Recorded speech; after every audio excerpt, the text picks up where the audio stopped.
Bismillahirrahmanirrahim. Assalamualaikum warahmatullahi wabarakatuh.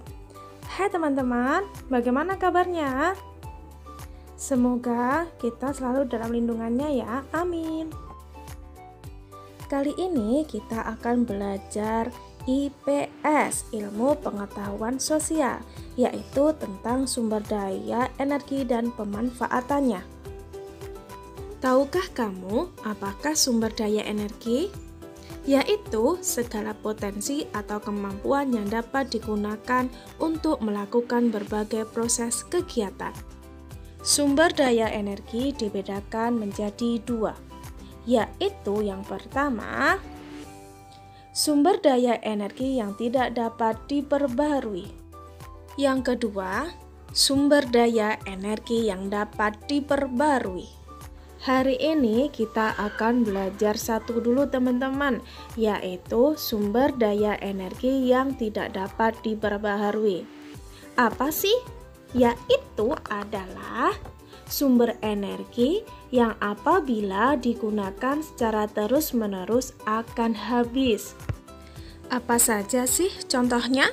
Yaitu yang pertama, minyak bumi. Minyak bumi adalah minyak yang ditambang dari dalam perut bumi. Minyak mentah dari perut bumi sebagian besar diolah menjadi bahan bakar seperti bensin, solar, kerosin, dan minyak tanah.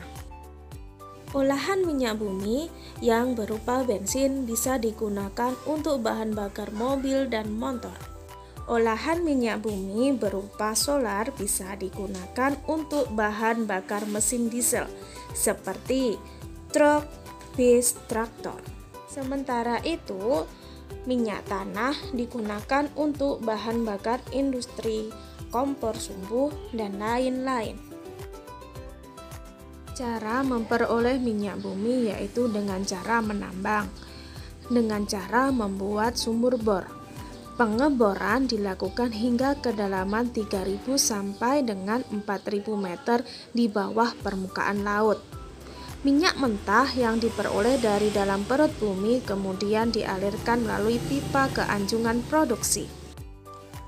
Teman-teman, tahukah kamu bahwa negara kita ini merupakan penghasil minyak bumi terbesar di dunia, yaitu urutan ke-22 dari seluruh negara. Daerahnya yaitu Kepulauan Riau, Kalimantan Timur, Kalimantan Utara, Papua Barat, Sumatera Selatan, dan Jawa Timur. Nah, sekarang sudah tahu kan apa itu minyak bumi?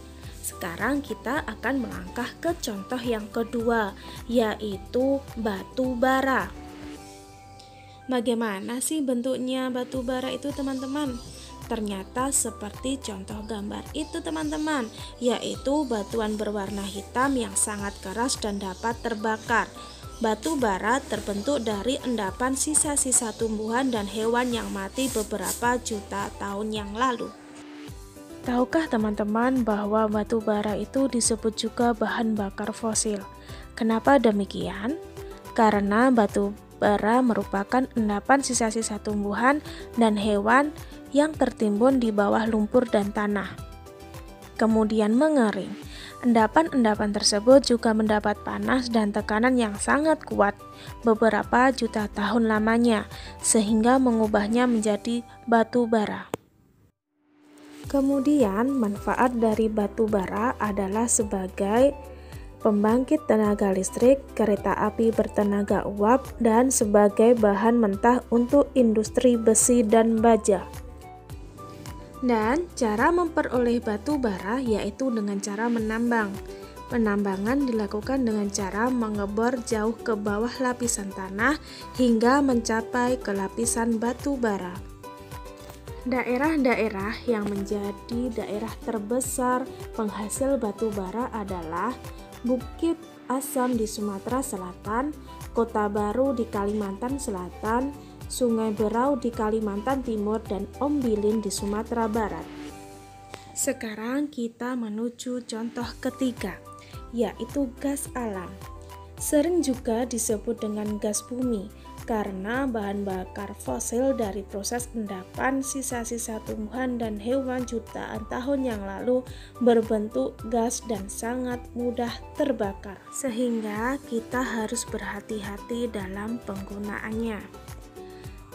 Teman-teman, apakah kalian pernah melihat gas LPG di dapur kalian? Nah, itu merupakan salah satu manfaat dari gas alam, teman-teman. Selain itu, gas alam juga bermanfaat untuk bahan bakar pembangkit listrik tenaga gas atau uap. Selain itu juga sebagai bahan bakar industri pupuk dan bahan bakar kendaraan bermotor. Bagaimana cara memperoleh gas alam? Yaitu dengan cara menambang atau mengebor. Pengeboran dilakukan jauh ke dalam perut bumi hingga mencapai kedalaman ribuan meter. Gas yang diperoleh dari dalam perut bumi kemudian disalurkan ke tangki-tangki produksi. Ternyata negara kita sangat kaya loh teman-teman.